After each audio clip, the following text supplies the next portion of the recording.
my vision for using AI kind of rests on three bedrock principles. The first one is people over processes. And I say that because knowing that AI is going to have a transformative impact on society, it starts with teaching our people to use it well, teaching our teams and our communities to be able to leverage these technologies for their own betterment. The second one is augmented over automated. I believe in humans in the loop, humans being a central part of decision making, and that especially at this stage that we take a role and a perspective towards deploying AI that helps people work better, find new efficiencies, but elevate their capabilities by being boosted by the capabilities of AI. And finally, safe over snazzy, deploying systems that protect user data, protect customer data, so that we can give our teams confidence that they can do their best work within these systems without risk of it getting jeopardized. So that's why I'm glad to have this conversation today, because we've got a lot of influential people who are listening to this and a lot of decision makers and also a lot of enthusiasts, and hoping that they can pick up a little bit so that they can be confident that they're moving forward responsibly in their own paths. Welcome to AI and Marketing Unpacked, where we simplify AI for impactful marketing. I'm your host, Mike Alden, here to guide you through the world of artificial intelligence and its transformative impact on marketing strategies. Each episode will break down AI concepts into manageable insights and explore practical applications that can supercharge your marketing efforts. Whether you're an experienced marketer or just starting to explore the potential of AI, this podcast will equip you with the knowledge and tools you need to succeed. So tune in and let's unlock the power of AI together. Greetings, program. Welcome back to AI and Marketing Unpacked, where I selfishly use this time to pick the brains of experts at keeping up with and integrating or layering artificial intelligence into social media, content, advertising, search, and other areas of digital marketing. Oh, and you get to learn too. Subscribe to be shown how to prepare yourself and your brand for this AI revolution and come out ahead. Now, listen. There's something many of us have been wondering. How do you harness the power of AI responsibly, making sure you're balancing innovation with ethical use? Many companies, in their rush to adopt AI, struggle with setting clear ethical guidelines. This can put them at risk and prevent them from truly benefiting from AI's transformative potential. Fortunately, we've got someone today who can help us navigate these challenges. Kai Blakeborough is the Senior Research Analyst at Brotherhood Mutual Insurance Company, and he's on a mission to make AI both accessible and responsible. Kai is an expert at breaking down complex AI concepts and pinpointing strategic uses for both people and teams. He's led AI adoption initiative, developed important corporate guidelines, and conducted training programs to ensure AI is used to uplift and empower. Plus, he's been a featured speaker at numerous webinars and events sharing best practices for responsible AI use. Hey, Kai, welcome to the show. Hey, thanks for having me on, Mike. I'm excited to have this conversation. Me too. I'm so glad to have you. This is a really important conversation. We've only touched on this a little bit briefly in a previous conversation with Mitch Jackson, the streaming lawyer, and that was really focused on copyright and IP issues. And we're going to be talking about all kinds of other ethical aspects of AI. But if you could start by just telling us a bit more about your journey and how you became, let's just say, passionate about responsible AI use. Yeah, I'd love to. So, AI, particularly ChatGPT, was a big part of changing my career trajectory.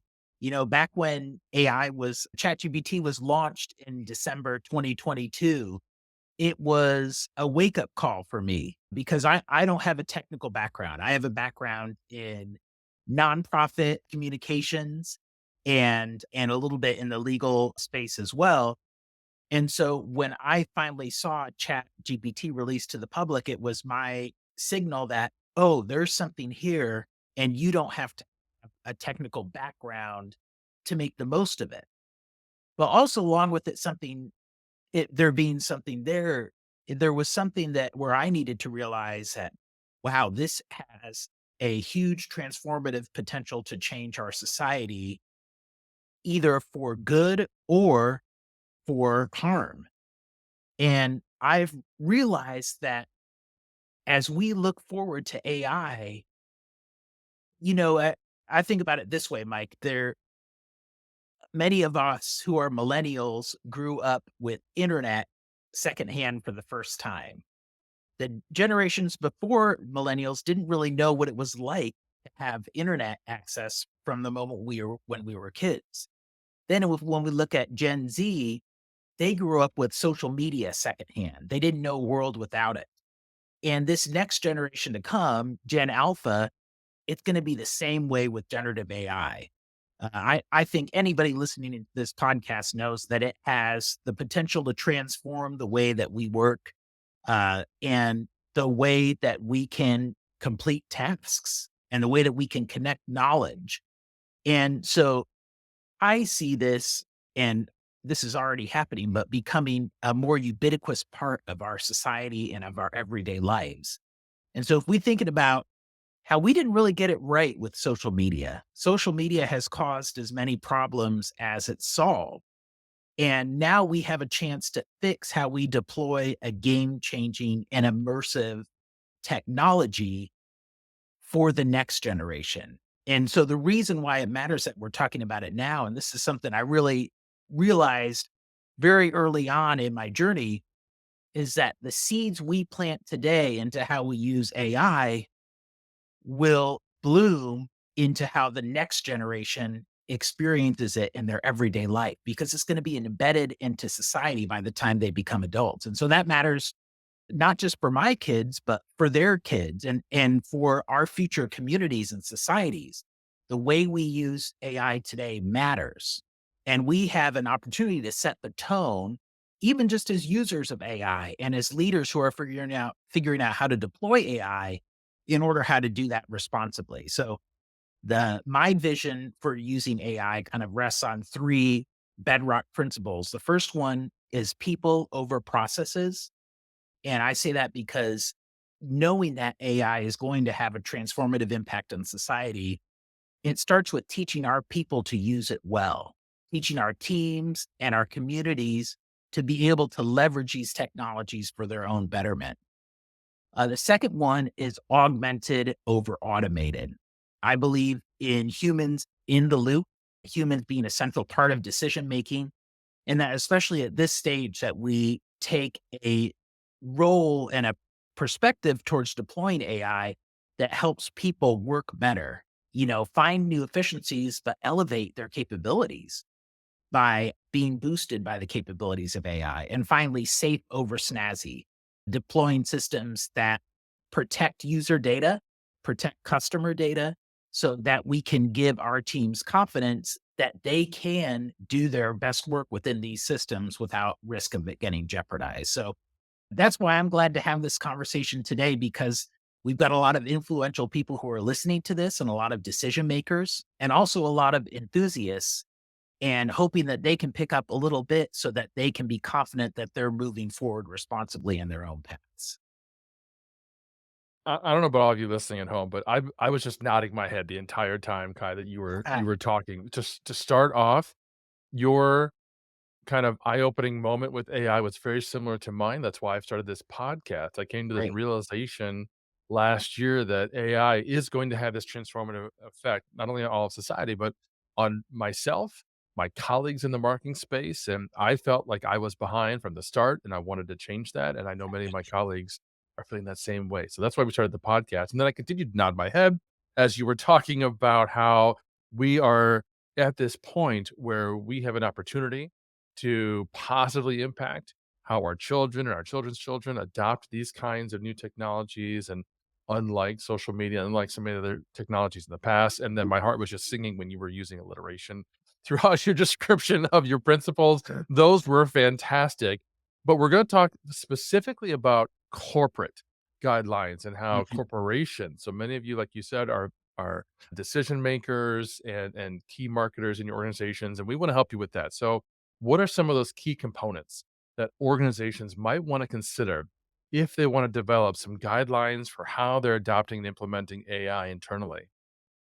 Yeah, well, I think it's important to start off by saying that a lot of times we think of guidelines as procedural or formality, but in reality, they're anything but.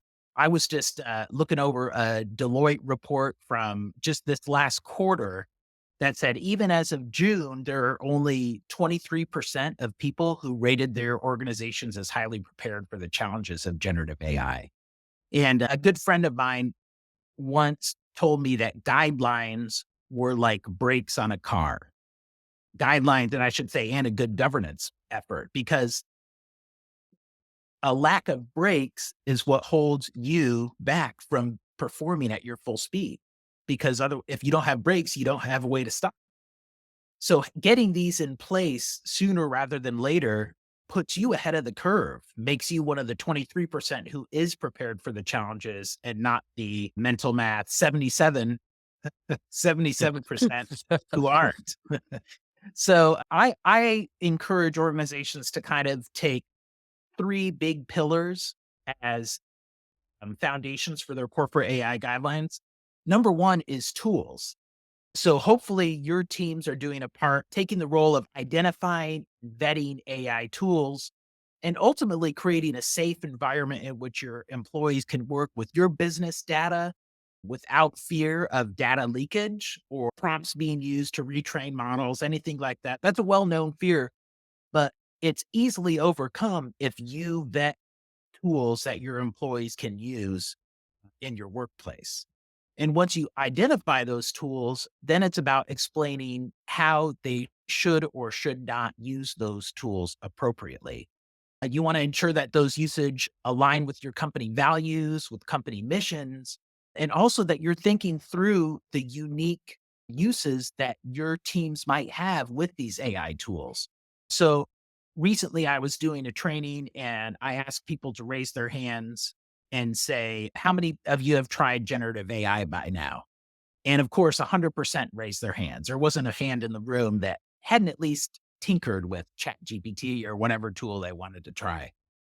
But when I said, how many of you uploaded a photo to generative AI? Only two people in the entire room raised their hands.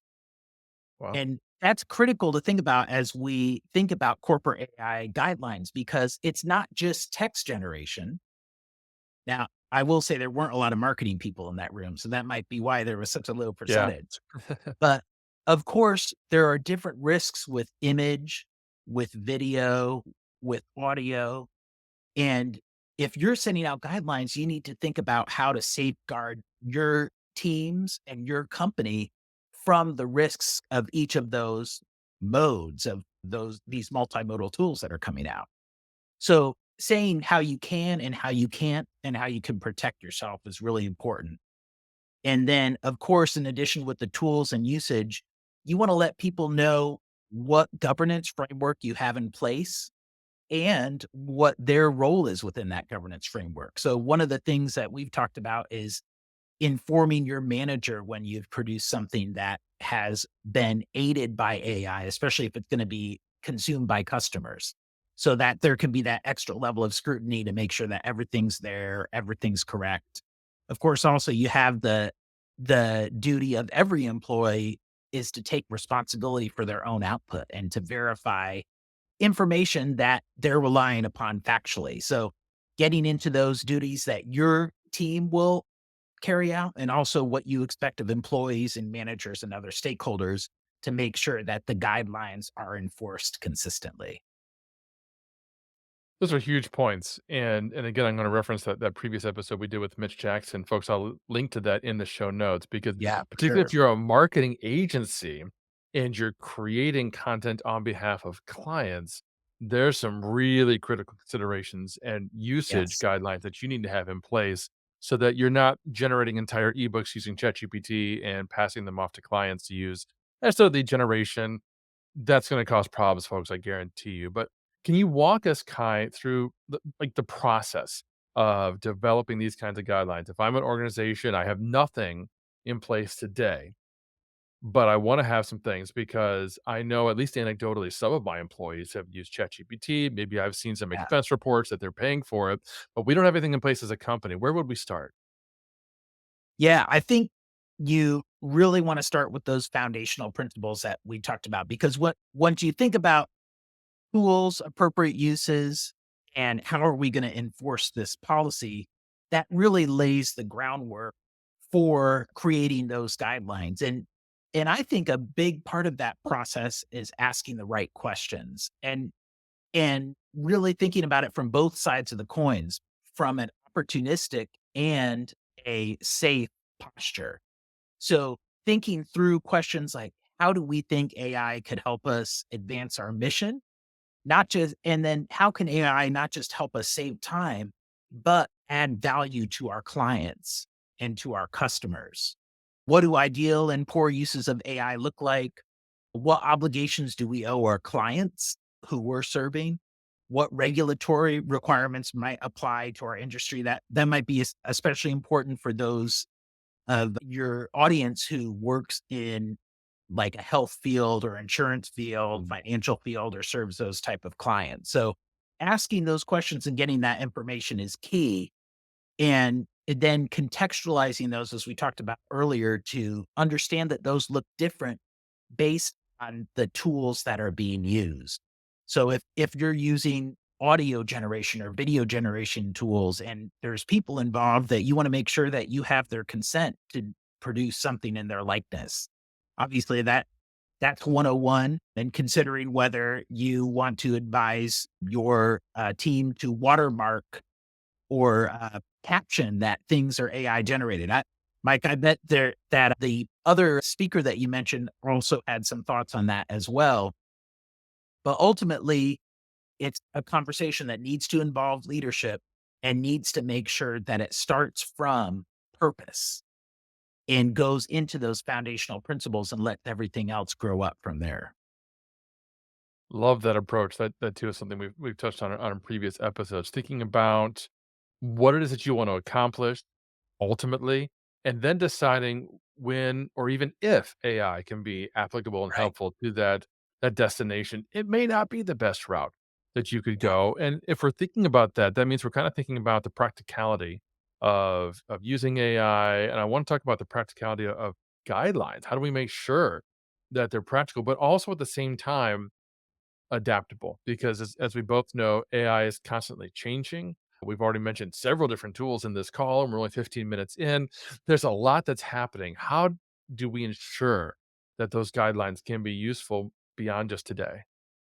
Well, a lot of times when people think about policies, they think about something that can be made and then kind of put on a shelf for a couple years and revisited every 3, 4, or 5 years. And I think you just have to go in and set the expectation that generative AI guidelines, at least for the next 5 years, are probably not going to be like that. There, you need to find that balance between allowing them to be fluid, but also building on those big rocks, because there are a lot of principles that go into ethical and responsible AI usage that are tool agnostic. So the same way that an agentic AI, which we can touch on that a little bit later, but an AI that can figure out what to do on its own and do it, versus today where we have to go step by step with the AI and get individual results. The ethical principles that undergird how to use those tools responsibly aren't really that different. It's still taking responsibility for AI generated content, still keeping the human in the loop and monitoring, putting humans in the driver's seat for decision making. It's still protecting company data, getting consent for people whose likeness are being used in AI. Like we can go back and apply those same principles agnostically to future tools and future deployments. So there are some hows that are going to change over time. And I would recommend everybody to try to engage in some forward thinking and some study to see what they see coming down on the pipeline. And again, we can talk about that more in a little bit, but the core, the foundation of what you expect from your employees shouldn't change. I really appreciate you laying that out because it really is a shift in mindset. We're not trying to predict the future from 5, 10, 15 years from now. Yeah. We're doing the best we can to create some guidelines based on what we know today, and those can be changed. We're not talking about amendments to the Constitution that require an act of Congress to push through. This is something that a simple conversation could implement some change. Folks, We're talking with Kai Blakeborough about how organizations can effectively and ethically adopt AI at all levels. And I got several more questions, but before I get to those, let me share with you a tool that you can use for your entire team and business. This episode of AI and Marketing Unpacked is brought to you by Magi, your gateway to making generative AI incredibly simple and accessible. Wondering how to seamlessly integrate AI into your marketing strategy without getting bogged down by complexities? That's exactly where Magi shines. It provides user friendly AI solutions that empower marketers just like you to innovate and elevate your campaigns without needing a degree in data science. Imagine having the power to generate creative content, insightful marketing data analysis, or even personalized customer communications, all at the touch of a button. Magi isn't just about providing tools, it's about transforming your approach to marketing with AI that's tailor made to be straightforward and effective. So, whether you're looking to boost your content creation process or want deeper insights into your marketing performance, Magi makes it all possible with a few clicks. No fuss, no hassle, just results. Ready to simplify your AI journey? Visit Magi today to learn how their solutions can revolutionize the way you engage with your audience. Don't just market smarter with Magi. Tap the link in the show notes. So Kai, we are crafting guidelines and trying to build, good, healthy policies in the company. I'm imagining it's not enough to just post it to the corporate Slack channel or in a slide document someplace. We've got to do some training, right? What role do you think training plays when we want to have that successful implementation of corporate AI guidelines? Yeah, I'm glad you brought that up. Really, without training, there's no compliance, and you end up putting your organization at risk as well because how can your employees be expected to follow a policy in which they're not taught how to follow it? So that's really not a safe place to be, especially from a risk management standpoint. So training is essential. Let's make that clear. And I think there's a certain level of training that's required too. Anybody who's given the keys to use AI tools, given a license to use AI tools, should be trained on the policy. And there's as I've looked at AI adoption and training, I've realized that it all starts with building off the policy and helping people understand right from the beginning, how can you use it? How can't you use it? And giving them a chance to test things in a secure environment. We did some training in our organizations last summer where we went around to every department and we said, let's just do some exploration. We're going to tell you how you can and can't use it. Then we're going to carve out some time for you to start testing these tools and figure out what the potential is among your team and among your department. And it was that combination of testing time and training time on the policies that was key. And we did go throughout the company and I think people said they were like 200% more comfortable with using AI tools after that training was complete than before they started using them. So that was a big win. But even then, the training ends up becoming as much of a risk management technique as a adoption technique. And I found, that you can look at a bell curve of AI adopters and see that the early adopters and the visionaries on the front end of the bell curve are pretty well equipped to find effective uses in their own workflow. But for those who are lagging along and aren't necessarily at the front end of adopting new technology, finding those opportunities are a lot harder. And so, really, when you're investing in training, it's not just from a defensive risk management posture where you're teaching people how to use it right to protect your teams and your organization and ultimately the people you serve, but you're also unlocking opportunities for them to discover efficiencies. So, if you don't set up those training and discovery opportunities, you're not going to see the benefits realized on your team. And even the best, most innovative uses or tools that you could imagine are just going to sit on the shelf and collect dust. So it's really more than just for sake of implementing guidelines, although that's foundational. it's also for helping your team realize the benefits of using AI. And I found that those training moments often come in small group conversations where people can see what's in front of them and see what you do with what's in front of them. And it's then that the light bulb turns on and they finally realize their potential in their own context. So, yeah, training couldn't be more important as our teams look to adopt AI in the next few years. I couldn't agree more with how you've laid this out.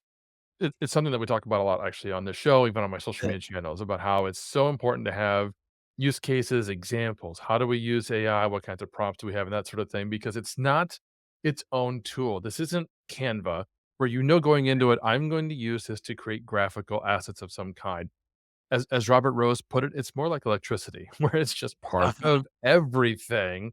He Yes, was I love talking about it from this perspective of how it's silly to have an AI strategy the same way it would be silly to have an electricity strategy. It's just part of everything that you're doing to accomplish what you need to do as a business, and you're gonna figure out which AI tools, which electrical tools, or so on you can import. And I yeah. love this example that you've given about how you use training at Brotherhood Mutual Insurance. Could you share a little bit more about how that has, in turn, resulted in some positive outcomes, whether it's at your organization or maybe others that you've seen?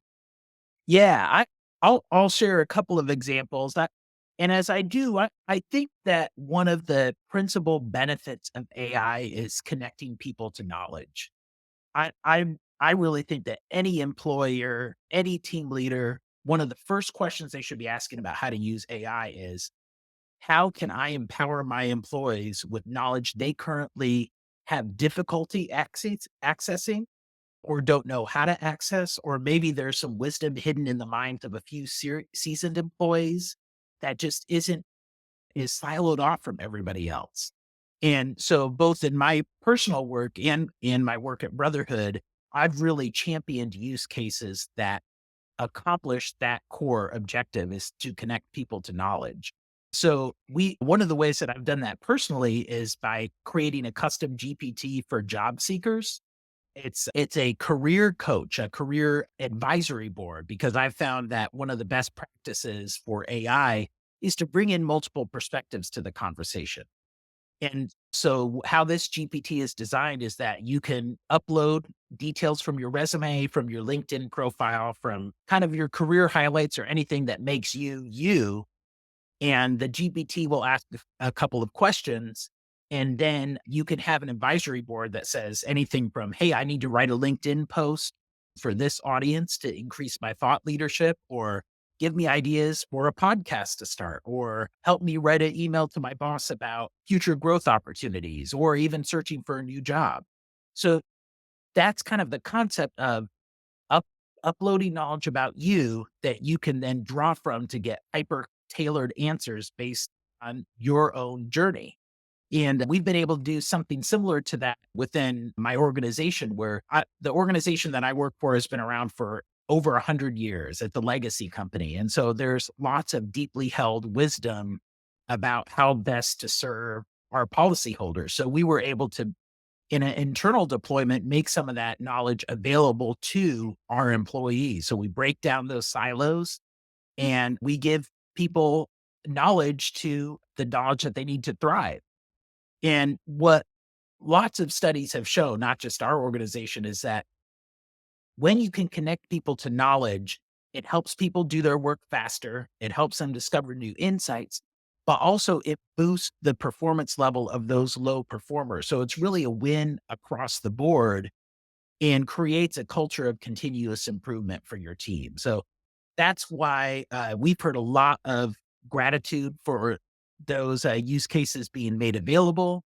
And I would encourage anybody out there who's listening and who's leading a team to really be thinking about that question about how can we connect our teams to knowledge more rapidly? That is a great use case. That's exactly what we're doing at Agorapulse. I'm leading a team where Right. we're building a repository for our sales team of all of our customer stories and Oh, love it. comparison assets and everything else so that the sales team members, they'll just be able to go into a Slack channel and ask the bot for, do you have a comparison of our tool versus another tool, or someone who switched, and it's just gonna be so much easier for them to surface that Yeah. information. What I love about that too, Mike, is that it puts it right where they need it to be. Yeah. It's right at the touch of their finger so they can just open Slack and get instant access. They don't have to jump through a bunch of hoops. They just have it right there ready for them. Right, right. So, what are some challenges that you're seeing, again, whether in your organization or some of the ones that you're working with, when it comes to trying to implement AI and have these kinds of corporate guidelines in place? Well, one I touched on earlier is that people don't feel like they're ready. They don't feel like they're ready to face the challenges. I think that's why putting these guidelines in place is so important because it gives you that North Star and that foundation from which to pursue AI opportunities responsibly. But another one is just realizing that there are a wide variety of opinions of leadership. And some of them might be buying into the hype too much, but a lot of them probably aren't buying into the potential enough. And I've shared with our team that it's a mistake to think about the present capabilities of AI without thinking about the future capabilities. That they need to be viewed on both sides of the coin because some people in leadership, maybe your listeners have experienced this with their leadership, that they've tried a couple times and it really didn't help them and they really don't understand what all the fuss is about. And others really have unlocked that benefit, but there's a lot of need to really lead up and to get people on board with the opportunities of AI, and that overcoming that skepticism is a big barrier that people who are pioneering in this space have probably already encountered and need to be prepared to if they haven't already. I also think it's important to just get that continuous leadership buy-in as we move beyond the proofs of concept and the pilots and go into the long-term adoption and integration.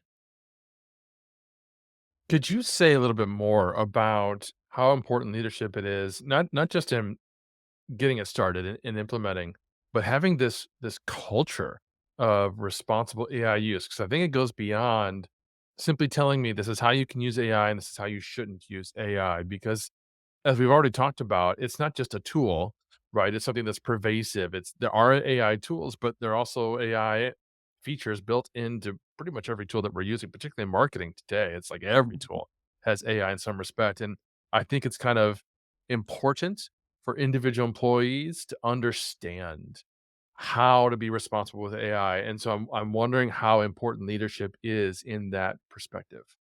Oh, yeah, it's critical, Mike. I don't think you could overstate that because it's not just about the decisions they make in terms of how to integrate AI, but it's how leaders have that immense gift in connecting things to the why. And that's so important when it comes to AI implementation and AI adoption.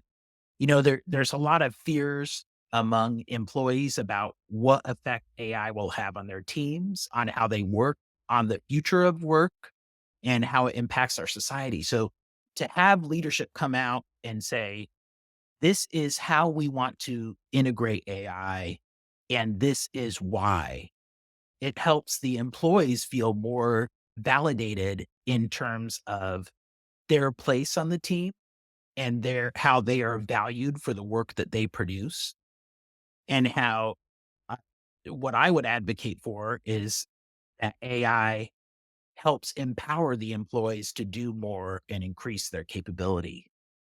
If leadership comes out and sets that type of vision, it's going to make all the difference in AI adoption. And it also shows that it's more than just a fad. It's something that we're pursuing intentionally and that we're pursuing responsibly and that we're pursuing in the best interest, not only of our company, but of those we serve. So the posture that you adapt with your employees matters, and leadership buy-in sets the tone, not just for what or how much, but for why. I appreciate you sharing that because I know many of the folks listening to this are not the leader and they're Sure. struggling perhaps to get their leader to take the kind of initiative and direction and just overall leadership that you're describing right now. In fact, for those of you listening, I'm going to make what Kai just said kind of available as a YouTube short so that you can share that. Not this part where where I'm really calling that leader out, but share that little segment where Kai's talking about how much creating that kind of a culture in the organization empowers the individual employees. That's the kind of language, thank you for sharing that, that I think will resonate with CEOs and VPs of marketing and so on, who are in a position to implement these kinds of things that we're talking about today. So looking Oh, sure. ahead, Kai, I'm wondering how you see the future of AI guidelines evolving and if there any final advice you might share about how they could stay ahead of the curve. Yeah, well, there's no question that AI is going to evolve significantly, and if you want a proof of that, just look back to December 2022, and those of us who were early users of ChatGPT 3, 3.0 can look back now, compare it to our uses of ChatGPT 4.0 and Claude 3.5, and realize that it's night and day. So if that happened in 18 to 20 months, then what's going to happen in the next 18 to 20 months and 3 years and 5 years? And I've heard some speakers say about a few things that are coming down the pipeline. One that we've talked about is the multimodal capabilities. And so the ability to have a model that can interpret images coming in from your clients, videos coming in from your clients, audio as well, and then obviously produce those things. The marketing tools are at the forefront of those innovations, but they're going to quickly trickle down into other industries and other domains. And the innovation is going to continue taking off in that sector. Another one is compute being faster and cheaper, and ultimately getting smaller models that can fit on our phones and our devices, and even connected devices like Internet of Things. So I'm a big iPhone fan and Apple fan, and I'm doing this podcast from MacBook. But one thing that I'm really excited to see how Apple is going to take it is their Apple Intelligence that's coming to the iPhones this fall, this winter, somewhere around then, and that's gonna be the real bellwether of realizing that things are gonna be on device. And for people who are making guidelines, that's important because when something's on someone's phone, it's gonna be really hard to stop. So having those guidelines in place about how they should interact with those tools, how it'd be better if they used your recommended tools and where the data would be protected, all of those things are gonna be important to keep into account. And then, of course, there's gonna be agentic AI deployments where, as I said earlier, those deployments will be able to take a task that you enter in, take multiple steps based on the guidelines that you've set out, and then put together something that is better than GPT 4.0 quality. And hopefully all under a human supervision. That's what I would certainly advise for that. But it's just gonna be getting faster and better, and at the same time, what's not gonna change, and this is the final advice I'd give for anybody listening, is that where your organization is going to get its value is ultimately from your employees and your unique knowledge and insights and vision. No matter how AI is gonna grow, that's gonna change. AI is a means that you can use to innovate in how you carry out your goals and your vision and your mission. But it never should become the main thing because once you rely on AI to do something that your employees can currently do, somebody else is going to be able to do that too. So my advice is to keep the main thing the main thing. Let AI propel you as you unlock new ways to achieve new results for your company. And I can't wait to see the innovation that unfolds. Terrific advice, and to your point, things are changing rapidly. We're recording this in August 2024, so whenever you're listening to this, everything we've said has already changed. For Yeah. those of you listening, If it's a couple months later, ChatGPT 5 might have come out by now. Certainly will be becoming more prevalent. And so the one thing that I'll share that I've often said is that on this particular show, we don't talk a lot about what's the latest and greatest in AI because we don't Mm, publish enough to really keep up with that. So I tell folks follow the artificial intelligence show. Paul Racer, Mike Caputo, the Marketing yeah, AI Institute, they do an amazing job of keeping yeah, us up to date every single week with what's happening in artificial intelligence and how the various models are coming out with new versions and what that means to us, not just as marketers, but as business folks. And one other thing that I'd add to what you just said, Kai, is we didn't really talk about who in the organization is responsible for these things. And I've often said it should be a committee, a council, an AI council yes, inside the organization that's responsible for that. So not everybody in the organization needs to follow this podcast or the artificial intelligence show. Just a couple people, one person who's keeping up with what's happening in AI and has that mindset of, okay, this new feature, this new development, this new enhancement is coming out. Does that have any impact on our guidelines? That should be the question, and then we can have that committee meeting to talk about it. exactly. So, Great point. thank you so much, Kai. This has been absolutely amazing. We've done a real deep dive, and I appreciate your time. For folks who wanna know more, maybe have you come in and do some additional work with their company, where can they go and reach out or connect with you? Oh, I'm on LinkedIn. I'd love to connect with anybody listening and help them discover new solutions for their teams and how to do so responsibly. So, yeah, look me up. I'm Kai Blakeborough. I think I'm the only Kai Blakeborough on LinkedIn, so it won't be too hard to find me. Awesome. We'll have Kai's LinkedIn link and everything else in the show notes. That's all we've got for today, friends. Thank you so much for listening. Thank you, Kai, for joining us. Don't forget to follow the AI and Marketing Unpacked podcast on Apple and leave us a review because I'd love to know what you think about the show, what else you're struggling with, what else we can cover in future episodes. Until then, welcome to the grid.